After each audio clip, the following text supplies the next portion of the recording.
नमस्कार दोस्तों, आपका स्वागत है आपके अपने YouTube channel Gyanshala with Nikhil में।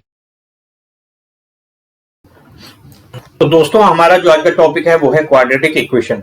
जैसे कि आपको पता है कि क्वाड्रेटिक इक्वेशन बैंक पीओ या क्लर्क या स्पेशलिस्ट ऑफिसर या और भी ऐसे एग्जाम जिसमें क्वाड्रेटिक इक्वेशन एक टॉपिक दिया होता है, उसमें हर पेपर में 2 या 3 क्वाड्रेटिक इक्वेशन से संबंधित क्वेश्चन पूछे जाते हैं। और क्वाड्रेटिक इक्वेशन एक ऐसा टॉपिक है जो पूरी मैथ में, जो कंपटीशन एग्जाम का जो सिलेबस है, उसका जो मैथ का जो सिलेबस है, उसमें जो भी टॉपिक दे रखे हैं उनमें से क्वाड्रेटिक इक्वेशन उन चंद टॉपिक्स में से आता है जो कि इजी माने जाते हैं। पर क्योंकि हमें वो तरीका नहीं पता होता है जिस तरीके का हम प्रयोग करके कंपटीशन एग्जाम में क्वाड्रेटिक इक्वेशन को सॉल्व कर सकते हो कम समय में और आसान तरीके से, तो हमें इन क्वेश्चन को सॉल्व करने में बहुत टाइम लगता है और इसी वजह से हमें ये टॉपिक लेंथी और टफ लगते हैं।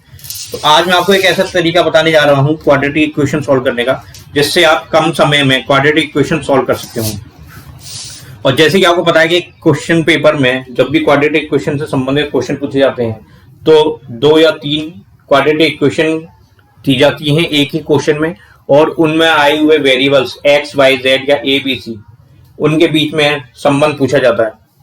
ठीक है, तो एक ऐसा तरीका आज मैं बता रहा हूं जिससे कि आप उन क्वेश्चंस को जल्दी से जल्दी सॉल्व कर सकेंगे। उसके लिए हमें कुछ चीजों को पहले समझना होगा। पहली चीज ये समझनी होगी कि कोई भी क्वाड्रेटिक इक्वेशन जो होती है उसका जो स्टैंडर्ड तरीका होता है वो क्या है, स्टैंडर्ड जो फॉर्म होता है वो क्या है।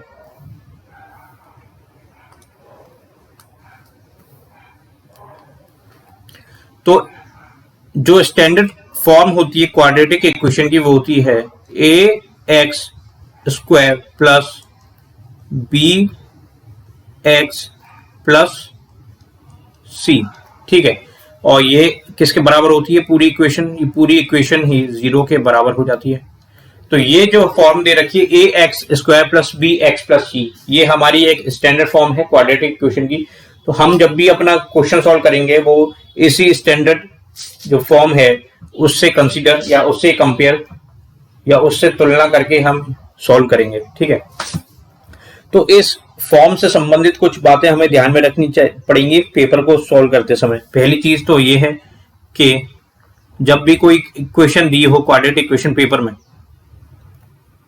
उसके लिए हमें सॉल्व करने से पहले ये देखना होगा कि ए जो हमें दे रखा है, मतलब एक्स स्क्वायर के संग में जो भी हमें वैल्यू दे रखी होगी वो हमेशा ही प्लस में होनी चाहिए। ए जो है वो हमेशा प्लस में होना चाहिए। अगर मान लीजिए किसी क्वाड्रेटिक इक्वेशन में ए जो है एक्स स्क्वायर के साथ में जो भी नंबर दे रखा होगा, कांस्टेंट दे रखा होगा, वो अगर माइनस में है तो हम माइनस की जगह प्लस लाने के लिए पूरी इक्वेशन से माइनस कॉमन लेकर के उस माइनस को हटा देंगे। पर हमें हर हाल में जो ए है वो प्लस बना नहीं होगा। दूसरी चीज जो है वो ये है कि जो बी है, मतलब कि एक्स के साथ में जो कांस्टेंट मल्टीप्लाई किया होगा, बी जो होगा वो हमें प्लस भी मिल सकता है, माइनस भी मिल सकता है और माइनस भी मिल सकता है। ठीक है, हमें जरूरी नहीं है कि जो बी है वो प्लस में ही दिया हो या माइनस में ही दिया हो। हमें प्लस या माइनस में कुछ भी दे रखा होगा, हमें उसी के साइन के आधार पर ही रूट के साइन डिसाइड करने होते हैं। तीसरी चीज जो हमें ध्यान रखनी है वो है सी।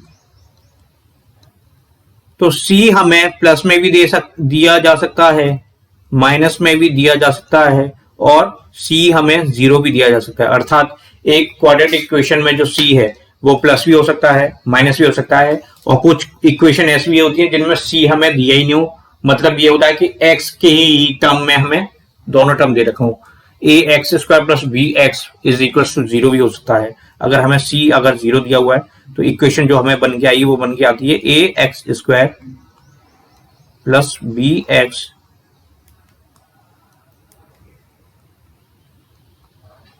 Is equal to 0। अगर सी हमें 0 दिया होगा तो हमारी जो इक्वेशन बनेगी वो बनेगी A X square plus B X is equal to 0। ठीक है, चौथी चीज जो हमें ध्यान रखनी है वो ये ध्यान रखनी है कि जब भी हम क्वाड्रेटिक इक्वेशन को सॉल्व करेंगे तो हमें हर क्वाड्रेटिक इक्वेशन में दो रूट मिलेंगे, एक तो मिलेगा अल्फा और एक मिलेगा बीटा, एक मिलेगा अल्फा और एक मिलेगा बीटा, ठीक है। तो जिसमें से अल्फा जो होगा वो हमेशा बड़ा वाला जो निकल के आएगा रूट, जो बड़ा मान निकल के आएगा वो होगा, और जो बीटा होता है वो हमेशा ही छोटी वैल्यू बताएगी, जो हमें निकल के आएगी वो बीटा बताएगी, ठीक है। ये होगी चौथी चीज। पांचवी चीज क्या कहते हैं, पांचवी चीज जो हमें ध्यान में रखनी है वो ये है कि अल्फा और बीटा जो निकल के आ रहे हैं हमारे, उनका गुणा जब भी करेंगे, अल्फा मल्टीप्लाई बाय बीटा जब भी करेंगे, उसकी वैल्यू ए और सी के गुणा के बराबर होनी चाहिए, और साइन जो है दोनों के, साइन अल्फा बीटा का मल्टीप्लाई का बराबर होना चाहिए। साइन मतलब जो धनात्मक या ऋणात्मक जो वैल्यू होती है वो बराबर होनी चाहिए। मतलब प्लस का साइन अगर है अल्फा बीटा में तो एसी में भी प्लस का साइन होना चाहिए मल्टीप्लाई में। अगर अल्फा बीटा हमारे मल्टीप्लाई करने के बाद में माइनस आ रहे हो, माइनस में आ रहे हो, तो ए और सी जो है वो भी माइनस में होने चाहिए।